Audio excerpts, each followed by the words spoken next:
Cervical pain था, जिसका pen मुझे इधर तक आता था, और मुझे छाती में भी गैस, एसिडिटी थी, और मेरा शाइटिका का पेन था। पैर से इस तरह दर्द आता था, जो रात में नीचे से ऊपर की तरफ जी चलता था। जो रात को बढ़ जाता था, सोने पर और बढ़ जाता था। लोगों को तो सोने पे कम हो जाता है, आपको नहीं, बढ़ता मुझे बढ़ता था। तकलीफ बहुत ज़्यादा थी। मैंने कई जगह ये फिजियोथेरेपी वगैरह करवाई थी। अच्छा, जी फिजियोथेरेपी भी कराई? जी हाँ। तो लेकिन उससे बात नहीं बनी? उससे बात नहीं बनी। फिर और दवाइयाँ भी ली हैं। दवाई भी ली इसकी? जी हाँ। कई बार तो मुझे ऐसा लगा जब धड़कन बढ़ी कि मेरे हार्ट की कोई प्रॉब्लम है। मैं हॉस्पिटल भी गई, मगर कुछ फ़ायदा नहीं हुआ, कुछ नहीं निकला। आपने जब जब दवाई ली तब तब दर्द बढ़ा होगा? बढ़ा था, है ना? और भूख भी नहीं लगती। और भूख भी नहीं लगती? भूख तो कितने समय से नहीं लगी? अब तो भूख लगती है। नहीं, अब तो लग गई। हाँ कब से नहीं लग रही थी? 5-6 साल से ऐसा था। 5-6 साल से भूख नहीं लग रही थी।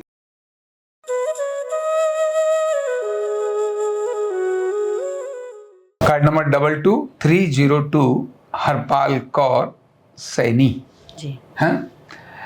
वैसे तो जो गृहिणी हैं अपने दर्दों को नॉर्मली किसी को शेयर नहीं करती हैं और एक लंबे समय तक खुद होकर ही झेलती हैं। जब सिर से पानी ऊपर निकल जाता है तब फिर वो घर में बाकियों को बोलती हैं, फिर दवाइयों के चक्कर में रहती हैं और वहाँ बात नहीं बनती, दवाइयाँ खाती रहती हैं, तब आरोग्य पीठ में आती हैं। हरपाल कौर जी भी उन्हीं में से एक भगवती देवी हैं जो इतने सारे कष्टों को झेलती रही और उसके बाद में फिर ज़्यादा ऊपर निकल गया तो आरोग्य पीठ में आई और आज आरोग्य पीठ में ठीक हैं। क्या क्या तकलीफ थी तो इन्हीं से पूछते हैं। एक नहीं थी, बहुत सारी थी।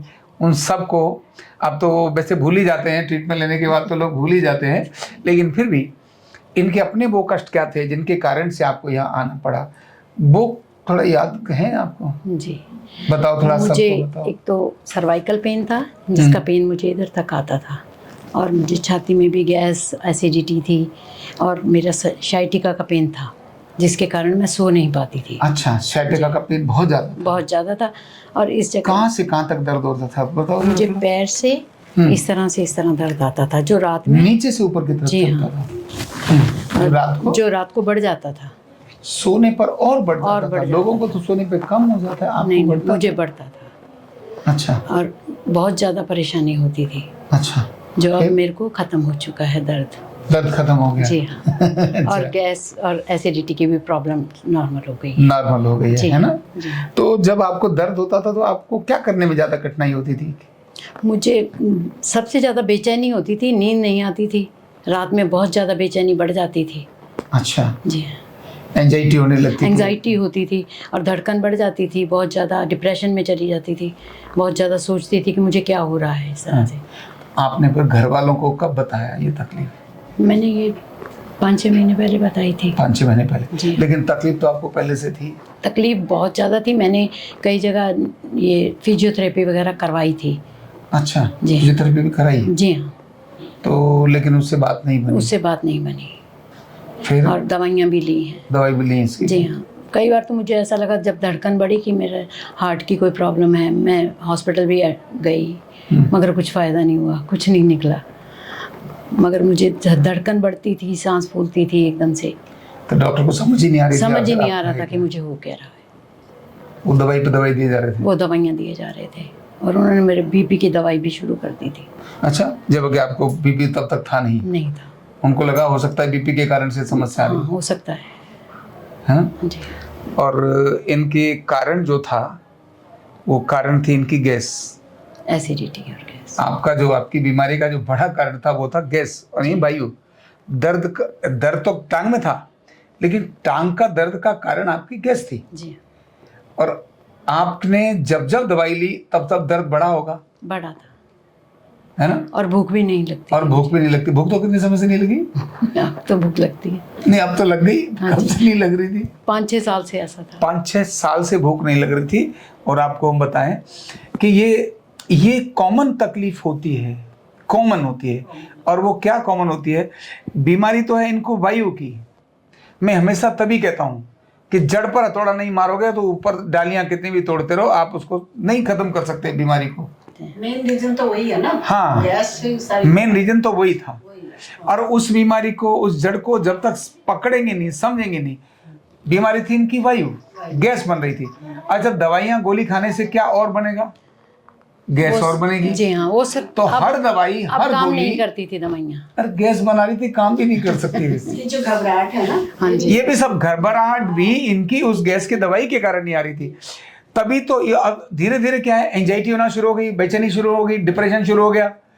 ये सब शुरू होने पर थोड़े समय के बाद डॉक्टर्स ने मेंटल की भी दवाई देनी थी। बोले लगता है क्योंकि फिर ये साइकिक हो गई है, दर्द वर्द कुछ नहीं है। हाँ वो ये बोलते थे इनको दर्द कुछ नहीं होता। डॉक्टर बोलते थे ना, जी हाँ। ये सब नाटकबाजी करती है, इनको टेंशन है। ये बोलते थे नहीं बोलते थे टेंशन है? टेंशन हैं? वो कहते थे ये ऐसे ही है, कुछ नहीं है इनको, कुछ नहीं है। डॉक्टर से बोलते थे। जी हाँ। ये इनके साथ कहानी नहीं है, वो ये भी बता रही है, इनके साथ भी और बाकी आपके जैसे लोग बहुत हैं जिनके साथ यही कहानी है। बीमारी थी कमर की, दर्द कमर में था, लेकिन कमर के दर्द का रूट कॉज था कमर ही नहीं, गर्दन भी थी। ये वाला पूरा एरिया था। इसका रूट कॉज था वायु की अधिकता, यानी गैस। जहां जहां दिखाया, दवाइयां खिलाई, उससे गैस और बनी, और गैस ने इनके दर्दों को भी बढ़ाया और गैस को भी बढ़ाया। और खाना है तो ये बहुत गरीब, एक बार का खाना भी बड़ा मुश्किल हो जाता है। क्यों? आस पड़ोस के 10-20 लोगों को और पालती हैं, इसीलिए खुद तो फिर कैसे खाना खाएंगी? मतलब गरीबी के कारण से इनकी गैस नहीं बन रही थी, भूख नहीं भागी थी, पर सब कुछ आसपास होने के बाद भी ये खा नहीं सकती थी। ऐसे ही था ना? जी हाँ। रिश्तेदारी में जाने पर भी कुछ भी खिलाने के लिए तैयार हो, खाने के लिए क्यों? मेरे रिश्तेदार कहते थे कि आप खाना आगे रख के सोचती हो खाने के लिए। बोले हिम्मत जुटानी पड़ती है कि खाओ कि नहीं खाओ। वो गैस नहीं खाने देती। गैस नहीं गैस खाने नहीं देती, खाने एसिडिटी नहीं खाने देती। दिमाग में मुझे पहले हो जाता था कि ये खाऊंगी, बच्चे भी मुझे कुछ कहते लोग थे। तो वैसे भी कहने लगे, मैं लगता है ज्यादा डिप्रेशन हो गया है। बोलने लगे थे, नहीं बोल गए थे? बोलने लगे थे, बच्चे ही बोलने लगे थे कि मम्मी आप सोचती बहुत हो। हाँ, अब वो ये बोल नहीं सकते थे मम्मी पागल हो गई हो, लेकिन अल्टीमेटली तो यही बोलते थे। और यही नहीं, डॉक्टर भी ये बोलता नहीं है कि पागल हो गई हो, कोई शब्द थोड़ा है ना, थोड़ा खराब सा लगता है, कठोर है ना, लेकिन मन में वो यही सोचता है कि भैया डिप्रेशन है, पागल हो गई है, बेकार आ रहे हो तुम यहाँ पे, उनको ये यहाँ बेकार आ रहे हो। तो असली जड़ पर काम करने की आवश्यकता है। हमने जड़ पर ही काम किया। कितने 3 महीने हो गए हैं इलाज कराते कराते? कितने हुए? नहीं जी, 20 तरीके। मतलब 3 महीने नहीं हुए, 20 ही दिन हुए हैं। लिखा है इस पर, मैं तो जान के पूछा। 20 दिन में इनका दर्द भी भाग गया और इनकी भूख भी वापस आ गई। और अब ये पहले भी पागल नहीं थी, और अब तो खैर है ही विद्वान, है ना? तो बात ये लगे।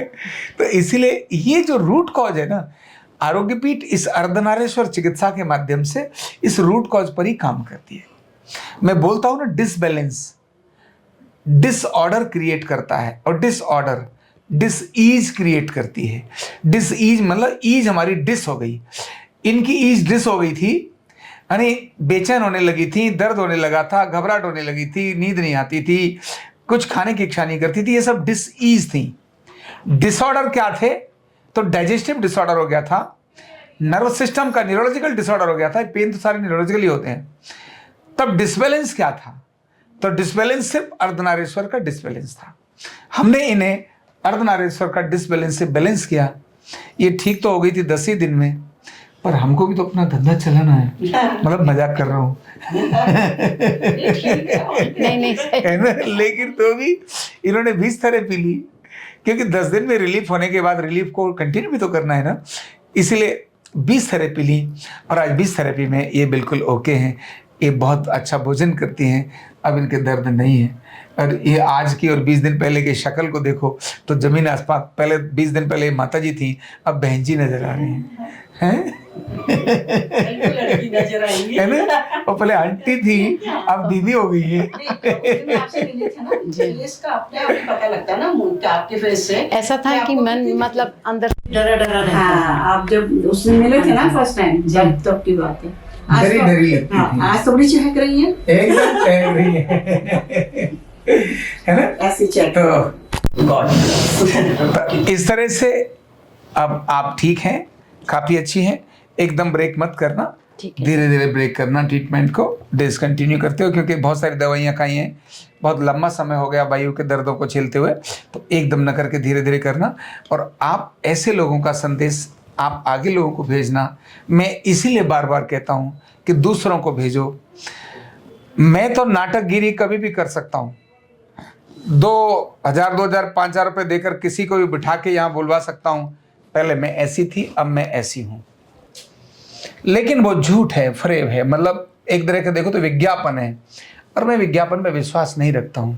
मैं एक ही चीज में विश्वास रखता हूं कि ये जो मेरा विज्ञापन है, यही सबसे स्ट्रांग विज्ञापन है। ये जब कहती हैं तो इनके अंदर से बात निकलती है। तो ऐसी सफर करने वाली हजारों जो माता बहनें हैं या बड़े बुजुर्ग हैं, भाई लोग हैं, उनको जो तकलीफ है, जब इनके संदेश उनके पास पहुंचते हैं तो वो भी देखते हैं, हाँ ये मेरे साथ यही तकलीफ थी, मुझे भी ऐसा ही हो रहा है, मैंने भी बहुत दवाइयाँ खाई हैं, मेरे भी ये दर्द जा नहीं रहे हैं, चलो आरोग्य पीठ में वहीं जाएंगे। ये सच्चा है, सत्य घटना है। तो सत्य घटना का प्रचार होना चाहिए उनके लिए जो दुखी हैं, जो बेचारे हैं, जो बेसहारे हैं, जो निराश हैं, जो हताश हैं। जब इनका संदेश उनको जाएगा, उनके मन में आशा की किरण जगेगी। आपने सिर्फ केवल एक शेयर करना है, इतने से ही हजारों लोगों को, सोशल मीडिया है ना, एक बार शेयर करते ही सैकड़ों को पहुंचता है। तो इसीलिए ये इनकी शेयरिंग पता नहीं किसके जीवन में, आपके उसके जीवन में आशा की किरण पैदा कर दे। तो इसीलिए एक इनकी शेयर जरूर करना लोगों को। ये भी पुण्य का काम है, लोगों को कनेक्ट होने की, ये भी पुण्य का काम है। बहुत सारी चीज़ें देखते रहते रील में, अच्छी चीज़ें शेयर करनी चाहिए, खराब चीज़ों को हटा देना चाहिए। अच्छी जितनी चीज़ें शेयर करोगे वही मिलता है। कहते हैं पैसा देने से, दान देने से धन कभी कम नहीं होता, बढ़ता है। अच्छे काम करने से बीमारियां बढ़ती नहीं है, कम होती हैं। तो शेयरिंग भी ये अच्छा काम है। दूसरों के अच्छे कामों की चर्चा करना भी एक अच्छी बात है, ये बीमारियों को भगाती भी है बीमारियों को भी भगाती है। तो इसीलिए इनके संदेश को अधिकतम शेयर करें। क्या कहोगी आप लोगों? मैं तो यही कहूँगी, जो भी कोई इस तरह की बीमारियों से ग्रसित हैं, दर्दों से ग्रसित हैं, वो यहाँ आरोग्य पीठ में आए और अपना इलाज करवाएं। बिल्कुल, थैंक यू सो मच। शुक्रिया आपका। कंधा दर्द, गर्दन दर्द, कमर दर्द, गैस, एसिडिटी, माइग्रेन बहुत सारे रहते हैं, और अगर घुटनों की बीमारी आ गई तो एक एक कदम पहाड़ जैसे लगने लगता है और जिंदगी बोझ बन जाती है। बीमारी की कोई उम्र नहीं है। आरोग्य पीठ लाया है बिना दवा, बिना साइड इफेक्ट के इतनी भयंकर बीमारियों को रिवर्स करने का जबरदस्त तरीका, वेलनेस न्यूरोथेरेपी। तो देर किस बात की, अभी फोन उठाओ, कॉल करो और अपने रोगों से, अपनी बीमारियों से परमानेंट छुटकारा पाओ।